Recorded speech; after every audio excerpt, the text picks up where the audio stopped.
2023년 오후 예배 때는 리딩 지저스라는 것을 통해서 그리스도 중심적 성경 읽기를 각 권마다 살펴보는 시간을 가졌습니다. 이제 2024년 오후 예배 때는 여러분들하고 신학의 큰 그림을 한번 그려보려고 합니다. 이 말을 듣자마자 아마 두 가지의 상반된 반응이 나올 수 있는데요. 극단적으로 생각할 때 두 가지의 반응이 있을 것 같아요. 첫 번째 반응은 이번 기회에 내가 신학을 제대로 배울 수 있겠구나 라고 생각하는 건데요. 여러분, 이거는 지나친 기대감입니다. 왜냐하면 이 시간은 말 그대로 스케치 시간이거든요. 우선은 제가 교수가 아니기 때문에 신학교 교수님들처럼 가르쳐 드릴 수가 없고요. 그리고 신학교 교수님이라고 하더라도 자기 분야에 대해서 잘 알지 전반적인 걸 다 가르치실 수 있는 분은 그리 많지가 않습니다. 그리고 짧은 시간 안에 전해야 되기 때문에 방대한 신학의 내용을 다 전할 수는 없다라는 것을 여러분들께 말씀을 드립니다. 그러니까 이 시간은 일종의 스케치 시간이에요. 이렇게 대략적으로 그려보고 대략적으로 어느 정도 어떤 내용들이 있는지를 살펴보는 시간이 될 것입니다. 이제 두 번째 반응은 뭐냐면 왜 평신도인 내가 신학을 알아야 되는가? 나는 분명히 여기는 신학교도 아니고 나는 목회자도 아닌데 왜 신학을 내가 알아야 하는가? 라고 여러분들이 물으실 수가 있습니다. 그러나 여러분, 우리 모두는 신학을 해야 됩니다. 그리고 이미 신학을 하고 있습니다. 그리고 우리가 인식하든 인식하지 못하든 지금 설교를 하고 있고 설교를 듣고 있는 이 모든 활동이 뭐냐면 신학 활동입니다. 그러니까 우리 모두가 전문적인 신학자가 될 수 있다는 말은 아니지만 우리 모두는 일종의 신학자들이다 라고 말할 수가 있는 것입니다. 그러므로 내가 올바른 신학 활동을 하고 있는지, 내가 지금 제대로 듣고 있고 내가 하나님을 제대로 알고 있고 내가 제대로 믿고 있는지를 확인하는 차원에서 우리는 자기의 신학을 자꾸만 확인해 보아야 합니다. 신학이라는 것은 영어로 theology라고 하는데요. 이것은 데오스라는 말과 로고스라는 말이 더해진 것입니다. 데오스라는 말은 하나님이라는 뜻이고요. 로고스라는 말은 그냥 말이라는 뜻이에요. 그러니까 쉽게 풀어서 신학은 무엇입니까? 하나님에 대해 말하는 거예요. 자, 여러분들 하나님에 대해서 말씀하십니까? 안 하십니까? 하시죠? 내가 만난 하나님은 이런 분 같아. 하나님이 이렇게 말씀하신 것 같아. 하나님이 이렇게 역사하시는 것 같아. 하나님에 대해서 말씀하시죠? 그러니까 그것 자체가 다 신학이에요. 그러니까 하나님에 대해서 우리가 어떠한 말을 한다라고 한다면 이미 여러분들은 신학 활동을 하고 있는 것입니다. 그러므로 오랫동안 신학을 연구한 사람들도 신학을 하지만 저와 여러분들과 같이 또 우리 학생들 우리 모두가 사실은 신학 활동을 하고 있다라고 볼 수가 있는 것입니다. 여러분들이 설교를 들으실 때에도 각자 들으시거든요. 지금 여러분들이 각자 알고 있는 성경 지식과 그리고 여러분들의 이성과 감정과 경험을 가지고 지금 설교를 듣고 각각 나름대로 분석하고 계세요. 그게 바로 신학 활동이다라는 것입니다. 여러분, 이 스케치는 중요합니다. 왜냐하면 큰 그림을 스케치할 수 있어야 작은 그림도 올바로 알 수 있기 때문입니다. 전체 지도를 알아야 우리가 지금 어디에 있고 어디로 가는지를 알 수 있기 때문에 신학이라는 지도를 큰 그림을 한번 스케치해 보려고 하는 것입니다. 여러분, 신학은 중요한데요. 그 이유는요, 이게 틀이기 때문에 그래요. 이게 틀이에요. 신학이라는 게 여러분들이 가지고 있는 틀이에요. 건물로 말하면 건물의 골조입니다. 이 건물의 골조가 일단 생기면요, 이 골조에 맞춰서 건물이 생기는 거예요. 그래서 신학은 이제 붕어빵의 틀과 같은데요. 여러분, 그 틀에다가 무엇을 집어넣어도 만들어 놓으면 무슨 모양이 나옵니까? 붕어빵 틀에 넣으면 뭐가 나와요? 붕어빵이 나오죠. 이게 신학이에요. 여러분들이 가지고 있는 신학에 따라서 어떤 말씀을 넣어도 그 틀에 맞는 이야기가 나와요. 이래서 신학이 중요한 것입니다.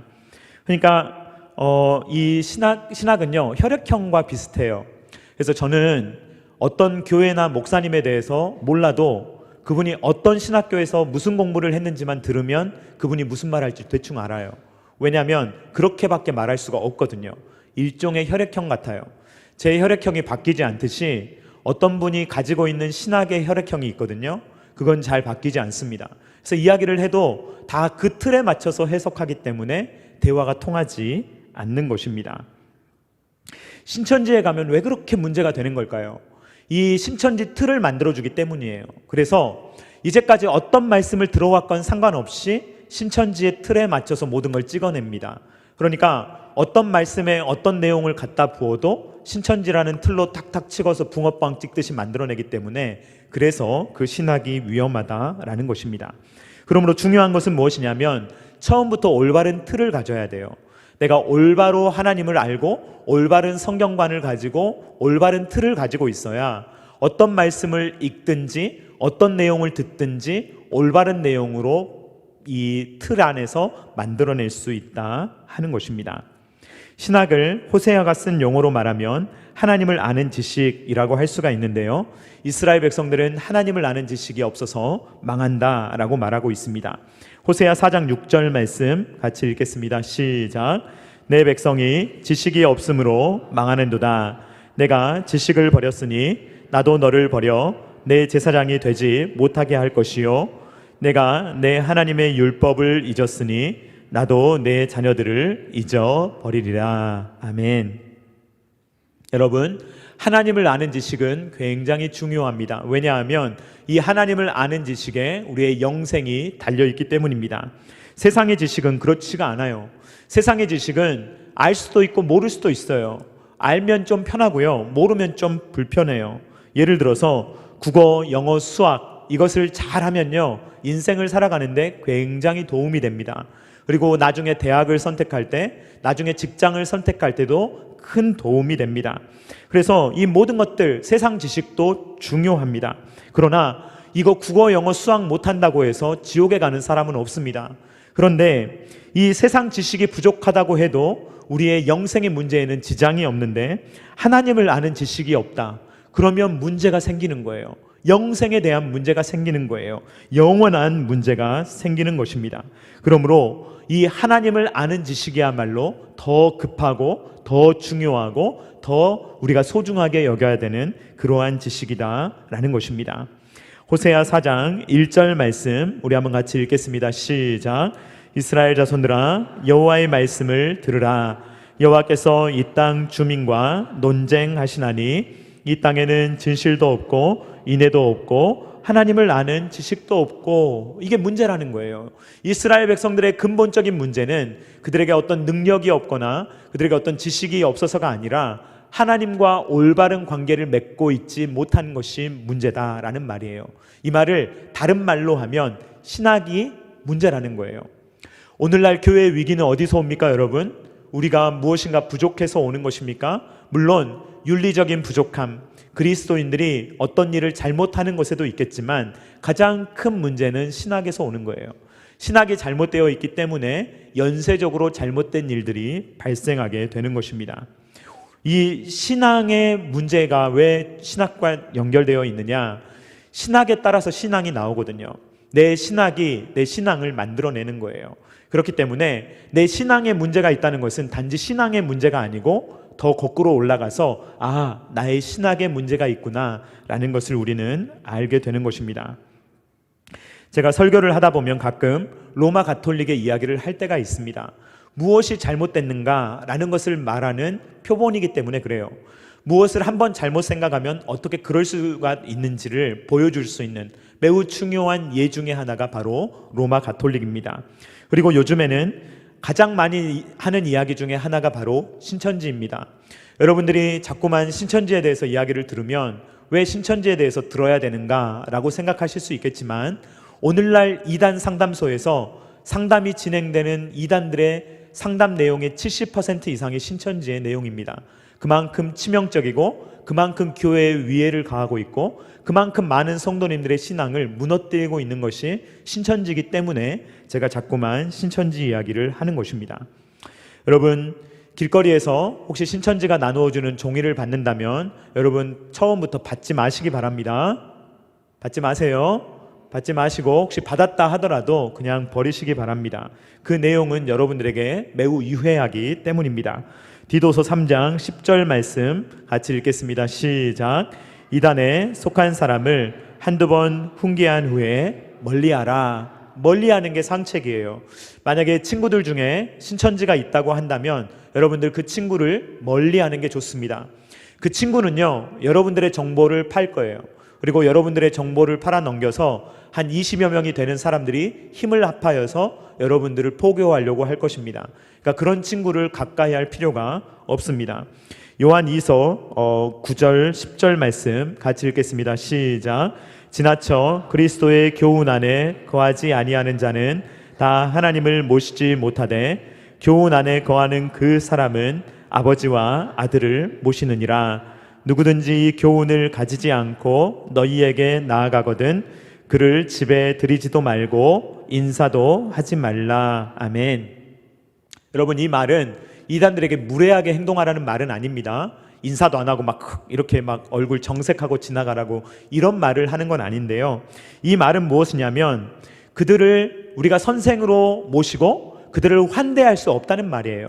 그러니까 이단들이 왔다고 해서 당신도 인정합니다. 당신도 우리 공동체에서 받아들입니다. 당신의 이야기도 들어보고 싶습니다라고 말할 수 없다는 말입니다. 오늘날 신천지는요, 매우 공격적인 포교 전략을 펼치고 있는데 최근에 이단 상담소에까지 스파이를 보냈어요. 2024년 1월 3일자 뉴스입니다. 그러니까 며칠 전 뉴스예요. 대전 도안교회라고 이 교회가 굉장히 신천지에 관련된 활동을 많이 하거든요. 신천지에 대비해서 책도 많이 내시고 이 신천지를 반대하는 활동을 많이 하시는데 여기에다가 이제 신천지에서 의도적으로 도움이 필요한 것처럼 상담소에 신천지를 보내는 거예요. 그래가지고 상담소에서 하는 내용을 방해하고 그 내용은 무슨 내용을 가르치는지를 적어서 다시 돌아가서 거기에 반박할 수 있는 내용을 만들어내고 이런 일들을 신천지가 하다가 최근에 걸렸습니다. 그래서 이 일에서 결국 대전지방법원에서 벌금형을 받게 됐거든요. 신천지가. 지금 이런 일들은 여러 군데서 몇 년 전부터 계속 일어나고 있어요. 언제 우리 교회에 이런 일이 있을지 모릅니다. 그러므로 우리도 대비하고 이런 일들을 잘 준비하고 있어야 하는 것입니다. 그런데 어떻게 이렇게까지 하는 걸까요? 신천지를 믿는 사람들은 어떻게 모략이라는 거짓말을 내세워서 일반 교회로 잠입하고 스파이의 활동을 하고 여러 사람들을 넘어뜨리고 이런 일들을 의도적으로 할 수 있는 것일까요? 신학 때문에 그래요. 신학이 그걸 가능하게 해주는 거예요. 그래도 된다는 거예요. 신천지에서 말하는 모략이라는 것은 거짓말이거든요. 그런데 자기들의 목적을 위해서 거짓말하는 거 괜찮다는 거예요. 나쁜 게 아니라는 거예요. 얼마든지 거짓말해도 된다는 거예요. 그걸 신학적으로 가르쳐줘요. 그러니까 신학적인 확신을 갖고 신천지들이 나와서 거짓말을 아무렇지도 않은 얼굴로 하면서 다닐 수가 있는 거예요. 낯빛 하나 변하지 않고 거짓말을 할 수 있는 이유는 신학 때문이에요. 그들이 가지고 있는 신학이 그렇게 할 수 있는 힘과 용기를 주는 것입니다. 결국 그들이 그렇게 되었던 것은 성경의 신학을 가진 것이 아니고 사람의 신학을 가지고 있기 때문입니다. 자, 신천지에서 질문지를 나누어주면 볼 수 있는 그러한 내용 중에 하나인데 사례를 한번 보도록 하겠습니다. 신천지 질문에 보면 이런 질문을 합니다. 여러분 혹시 이런 질문을 본 적이 있으십니까? 아담 이전에 사람이 있었다는 거 알아? 이렇게 질문합니다. 그러면 여러분 어떻게 대답하시겠습니까? 자, 여러분들이 이걸 딱 들으시고 생각을 하잖아요. 그렇죠? 지금 생각하고 계시죠? 이게 신학이에요. 여러분들이 이 말을 듣고 무엇인가를 생각하고 계시면 지금 그게 바로 신학 활동을 하고 있는 거예요. 그러니까 신천지도 신학 활동을 하고 있는 거고 우리들도 신학 활동을 해야 합니다. 그러면 지금 이 신천지가 던진 질문은 뭐냐면 성경은 아담이 첫째 사람이라고 하는데 사실은 그게 아니야 라는 말을 하는 거예요. 이게 신천지의 질문입니다. 자, 신천지는 이 질문을 하면서 뭐라고 이야기하느냐? 창세기는 역사가 아니야. 창세기는 비유야. 그러니까 아담은 그냥 많은 사람들 중에 어떤 사람을 처음으로 말했을 뿐이지 그 사람이 최초의 인류는 아니야 라고 말을 하는 거예요. 그러니까 하나님께서 처음으로 창조하신 사람이 아니라고 신천지가 말하는 거예요. 그러니까 이 내용은 성경하고 완전히 정반대되는 내용이죠. 그런데 신천지가 이 내용을 이야기하는 이유는 이런 거예요. 아담을 첫 번째 선택받은 목자라고 봐요. 수많은 사람들 중에서 첫 번째로 선택받은 목자일 뿐이며 이만희가 마지막 목자다라는 말을 하려고 이야기를 하는 거예요. 그러니까 모든 목적은 이만희가 교주다라는 이야기를 하려고 하는 건데, 그 이야기를 하려고 창세기를 비유로 만들어 버리는 것입니다. 그러면서 이것을 주장하려고 신천지는 이런 말을 하는 거예요. 이제 아담 이전에 사람이 있다고 증명해야 되잖아요. 이런 말씀을 합니다. 창세기 2장 24절 말씀 같이 읽겠습니다. 시작. 이러므로 남자가 부모를 떠나 그의 아내와 합하여 둘이 한 몸을 이룰지로다. 아멘. 자, 이 말을 하면서 신천지가 뭐라고 하겠어요? 자, 봐라. 성경에 지금 아담이 누구를 떠나야 된다고 되어 있지 않냐? 부모를 떠나야 된다고 되어 있지 않냐? 그러니까 아담에게 부모가 있었냐 없었냐 이 말을 하는 거예요. 자, 여러분 어떻습니까? 좀 납득이 되시죠? 막 재밌죠? 이러니까 신천지에 빠지는 거예요. 자, 그런데 이것은 한국어 성경으로만 봐서 문법을 전혀 고려하지 않는 이야기입니다. 여기에서 부모를 떠나라는 말은요, 미완료형으로 쓰였어요. 그러니까 이것은 인류에게 이렇게 원칙으로 주어지는 거예요. 이제부터 결혼을 한다는 것은 부모를 떠나는 것이 되어야 된다라는 것을 알려주려는 일반적인 원칙을 말하는 거예요. 그래서 창세기를 좀 더 읽어보면 아담과 하와에게 부모가 있었다는 이야기가 없습니다. 그리고 오히려 그 전에는 사람이 없었다고 말을 해요. 창세기 2장 4절로 5절 말씀 같이 읽겠습니다. 시작. 이것이 천지가 창조될 때 하늘과 땅의 내력이니 여호와 하나님이 땅과 하늘을 만드시던 날에 여호와 하나님이 땅에 비를 내리지 아니하셨고 땅을 갈 사람도 없었으므로 들에는 초목이 아직 없었고 밭에는 채소가 나지 아니하였으며. 아멘. 이 처음에 하나님께서 태초에 천지를 창조하셨을 때 땅을 갈 사람이 있었다고 합니까? 없었다고 합니까? 땅을 갈 사람이 없었다 그러죠. 사람이 없었다 그래요. 사람이 없었다 그러는데 신천지는 뭐라고 하는 거예요? 사람이 있었다고 주장을 하는 것입니다. 그리고 이 신천지의 주장에 의하면 아담과 하와 이전에 사람이 많아야겠죠. 엄청나게 많았다는 이야기예요. 그들의 주장에 따르면. 그런데 성경은 뭐라고 하느냐? 하와가 모든 산자의 어머니다라고 말하고 있어요. 창세기 3장 20절 말씀 같이 읽겠습니다. 시작. 아담이 그의 아내의 이름을 하와라 불렀으니 그는 모든 산자의 어머니가 됨이더라. 아멘. 자, 성경을 쭉 보니까 지금 신천지의 신학 활동이 있었고 제가 신학 활동을 하고 있는 거예요. 여러분 어떠십니까? 성경을 보니까 사람이 있었다 그래요? 없었다 그래요? 없었다 그러죠. 밭갈 사람도 없었어요. 그리고 하와가 모든 산자의 어머니가 되었어요. 그러니까 성경은 일관성 있게 아담과 하와가 첫 번째 사람이다 라고 말을 하고 있는 거예요. 그러니까 이러한 내용을 가지고 우리가 한 구절, 이제 신천지는 이야기할 때 딱 한 구절만 이야기를 하거든요. 또 이런 이야기를 해요. 신천지는 또 이런 본문을 주장을 하는데 가인과 아벨의 이야기를 하면서 이런 이야기를 합니다. 창세기 4장 14절 말씀 같이 읽겠습니다. 시작. 주께서 오늘 이 지면에서 나를 쫓아내시온즉 내가 주의 낯을 배웁지 못하리니 내가 땅에서 피하며 유리하는 자가 될지라 물은 나를 만나는 자마다 나를 죽이겠나이다. 아멘. 자, 신천지는 무슨 주장을 하겠어요? 가인이 왜 두려워했겠느냐? 그 전에 사람이 많았기 때문이다. 만약에 가인과 아벨만 있었다면 왜 죽을 것을 두려워했겠느냐라는 이야기를 하는 거예요. 여러분 이 부분은 어떻게 해석하면 되겠습니까? 아담과 하와가 가인과 아벨만 낳았겠습니까? 여러분 어떻게 생각하세요? 가인과 아벨만 낳았겠어요? 아니죠. 그 이후로 계속해서 많은 자녀들을 낳았겠죠. 지금 오늘날에는 우리가 자녀를 많이 안 낳아요. 그렇죠? 오늘날에는 우리가 자녀를 별로 낳지 않습니다. 그런데 한 몇십 년 전만 보면요, 여러분 한 10형제 자매 되는 가족들 많죠. 그렇죠? 한 부모님이 막 자녀들을 10명씩 낳는 경우가 굉장히 흔했습니다. 그런데 옛날로 올라갈수록 자녀들을 많이 낳았어요. 그리고 요즘에 우리의 건강 상태와 다릅니다.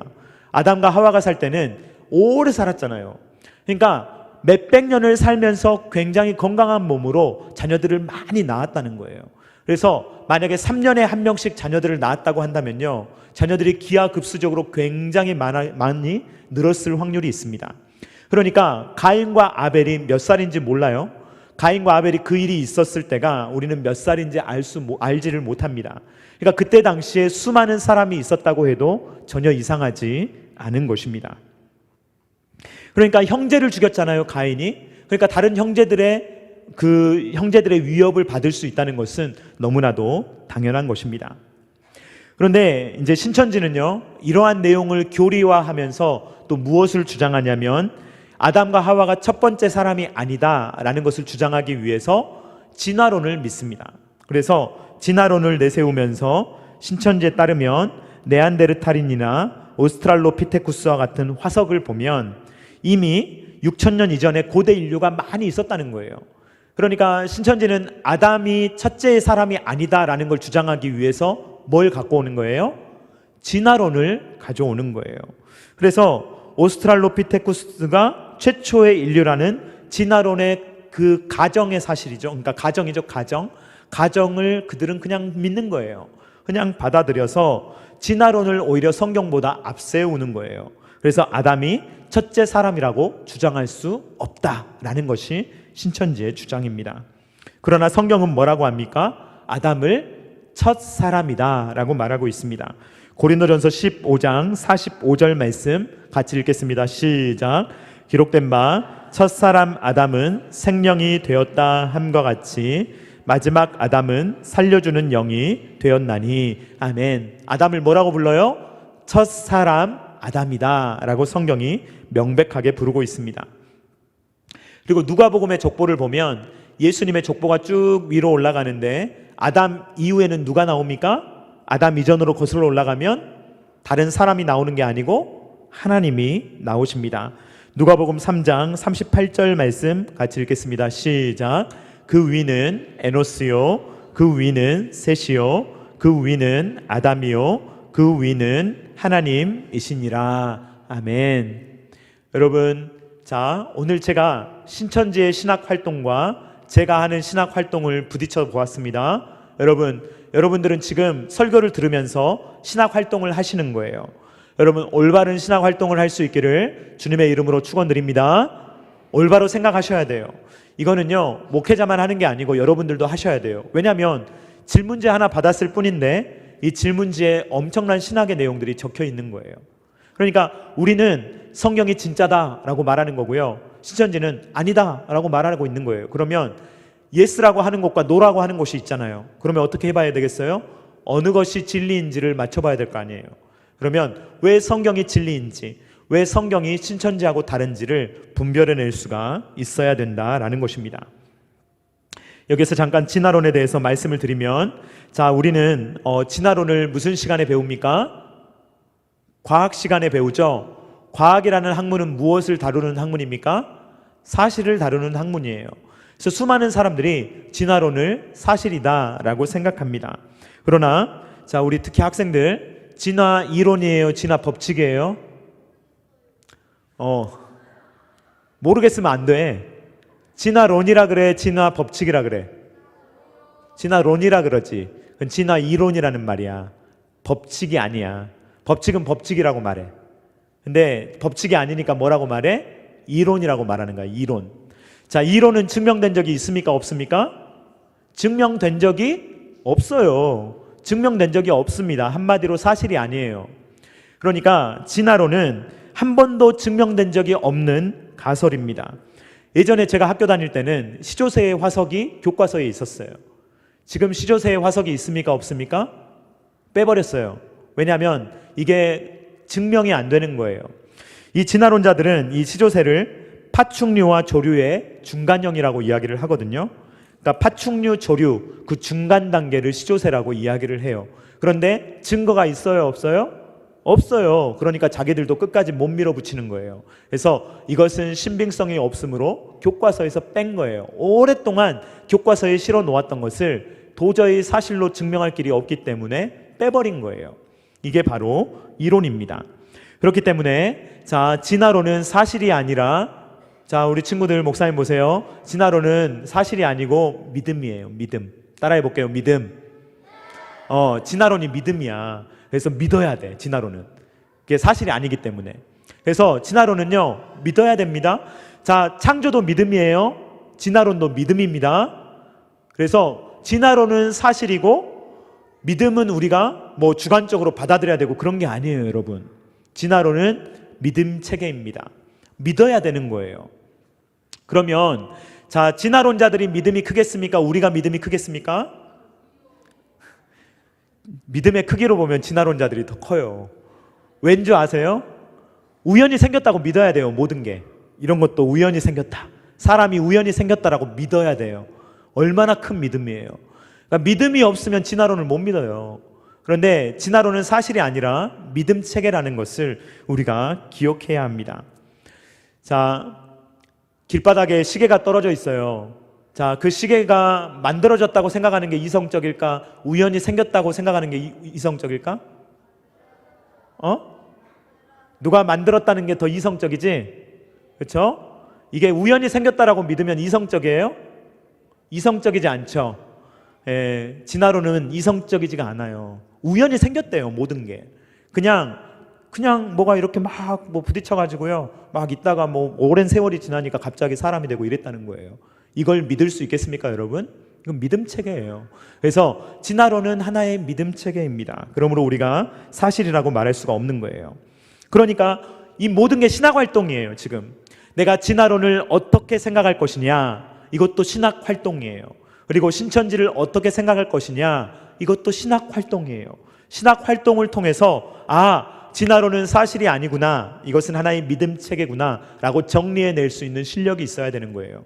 그리고 신천지는 이렇게 주장을 하는데 성경을 이상하게 주장하기 때문에 이건 사실이 아니구나 라고 분별해낼 수 있는 것이 신학 활동이며 신학 실력입니다. 여러분, 오늘 이렇게 말씀을 들어보니까 신학이 필요한 것 같습니까? 필요 없는 것 같습니까?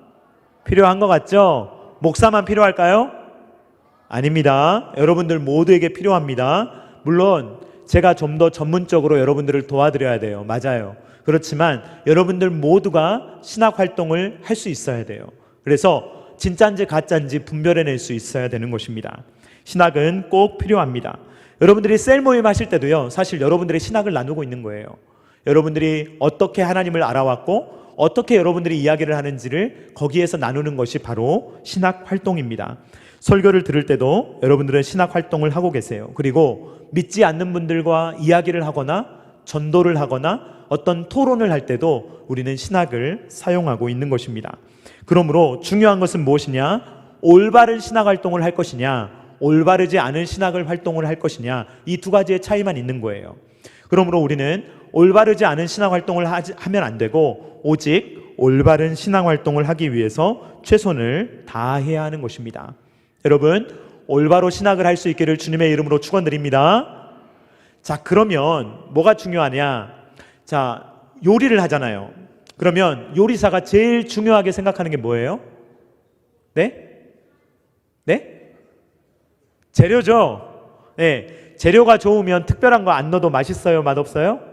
맛있어요. 특별한 걸 안 넣어도 재료가 신선하고 재료가 맛있으면요, 재료 그 본연의 깊은 맛이 우러나서 맛이 있습니다.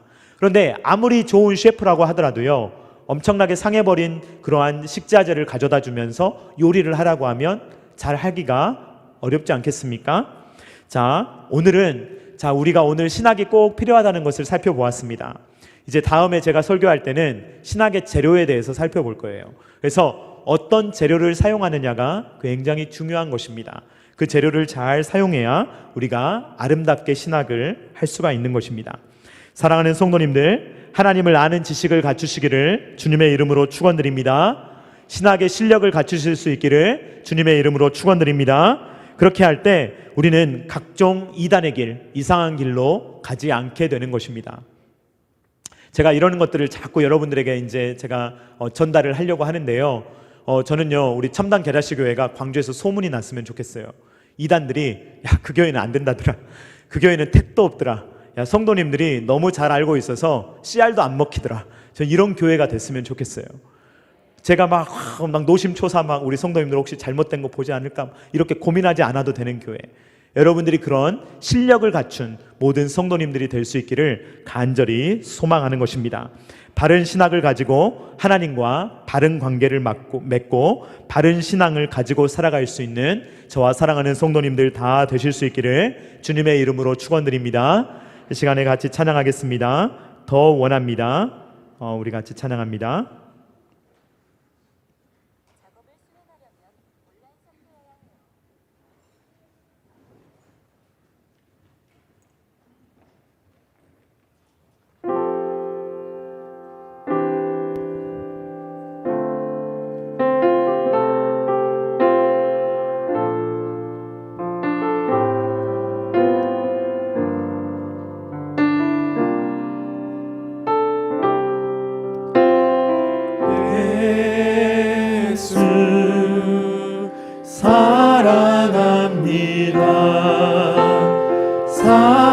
사랑합니다.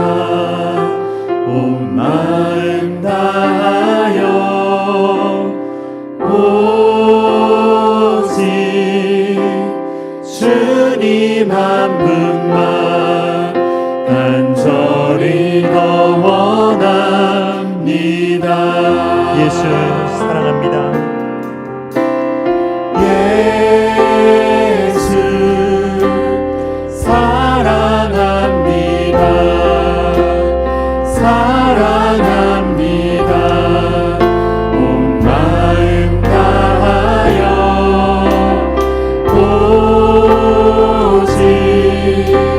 주님 한 분만 간절히 더 원합니다.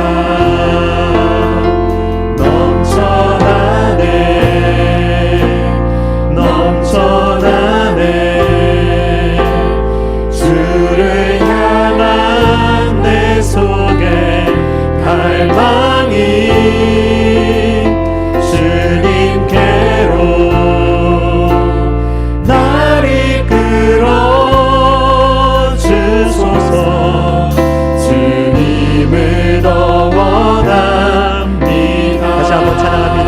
예수 사랑합니다. 예수 사랑합니다. 사랑합니다. 온 마음 다하여 오직 주님 한 분만 간절히 더 사랑합니다. 예수 사랑합니다. 사랑합니다. 온 마음 다하여 오직 주님 한 분만 간절히 더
기도할 때 사랑하는 주님을 내가 더 알고자 합니다.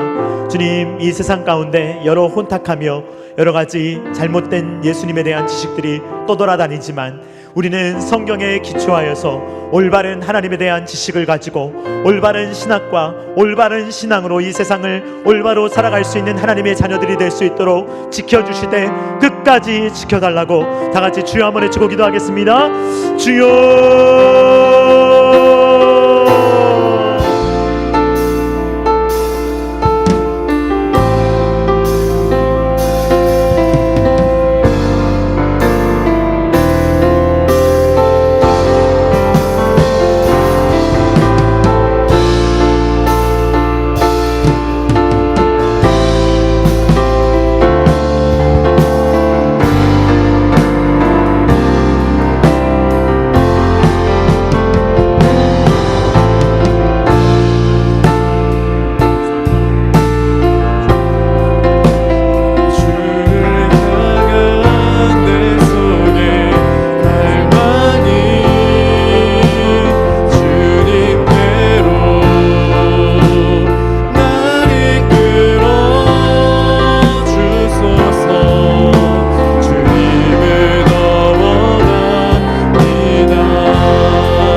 사랑하는 하나님 아버지, 이 세상을 살아가는데 여러 지식이 필요하지만 영원한 지식은, 우리에게 영생 복락을 가져다주는 지식은 오직 하나님을 아는 지식임을 주님 앞에 고백합니다. 주님, 이 세상에 여러 지식과 실력도 갖추어야겠지만 무엇보다도 하나님을 아는 지식이 풍성하며 하나님을 아는 실력이 있는 하나님의 사람들이 될 수 있도록 주님 도와주시옵소서. 주님, 이 진리의 말씀을 우리가 붙들며 나아가려고 할 때 진리 반대 운동이 우리 가운데 일어나며 사탄이 우리를 미혹하며 넘어뜨리며 더럽히려고 하는 것들을 주님 우리가 만나게 됩니다. 그럴 때마다 성령 하나님, 우리의 마음을 지켜주시며 우리의 생각을 지켜주셔서 우리가 올바른 신학 활동을 할 수 있도록 도와주시고, 이 혼탁한 세상 가운데서 주님 올바른 신학 활동을 하며 올바로 주님을 알며 분별력 있게 실력 있는 그리스도인으로 살아갈 수 있도록 아버지 하나님 도와주시옵소서. 그래서 내가 믿는 하나님이 어떤 분이신지, 내가 붙들고 있는 진리가 무엇인지를 담대하게 증거하며 하나님을 드러낼 수 있는 하나님의 사람들 다 될 수 있도록 주님 도와주시옵소서. 주님, 악한 이단들이 이 교회를 만지지 못하도록 주님께서 붙들어 주시옵소서. 틈타지 못하도록 주님께서 함께하여 주시옵소서. 우리 성도님들의 마음과 생각과 뜻을 지켜주셔서 진리를 올바르게 분별할 수 있도록 도와주시오며, 이 하나님의 진리의 말씀을 담대하게 증거할 수 있는 우리 첨단 게라시교회가 될 수 있도록 아버지 하나님께서 은혜 위에 은혜를 더하여 주시옵소서.